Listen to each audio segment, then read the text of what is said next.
দেশ থেকে বলে লজ্জা নাই।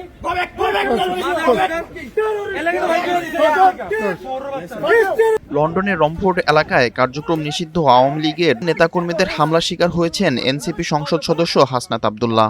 স্থানীয় সময় সোমবার দুপুরে রমফোর্ডের অ্যালম পার্কের একটি টার্কিশ রেস্টুরেন্টের সামনে এই ঘটনা ঘটে।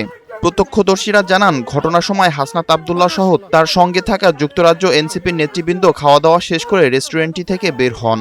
এ সময় আচমকা হাসনাতকে লক্ষ্য করে ডিম নিক্ষেপ করা হয়। তখন নিজেকে রক্ষা করতে আদানা রেস্টুরেন্টের ভিতরে দ্রুত প্রবেশ করেন এনসিপির এ নেতা। জানা যায়, যুক্তরাজ্য আওয়ামী লীগের দপ্তর সম্পাদক শাহ শামীমের নেতৃত্বে আওয়ামী লীগের একটি দল এ হামলা করে। ঘটনার একটি ভিডিও ফুটেজে দেখা যায়, যখন ডিম ছুড়ে মারা হয় তখন হাসনাত আব্দুল্লাহ ডিম থেকে নিজেকে রক্ষার চেষ্টায় এক পর্যায়ে রেস্টুরেন্টের ভিতরে আশ্রয় নেন।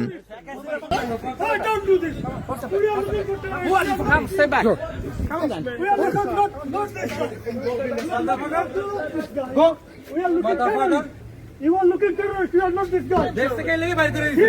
illegal বাইরে করে দিছে। 100 people were killed. Fuck you.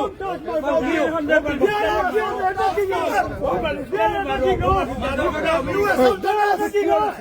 This terrorist. Bastards. This terrorist.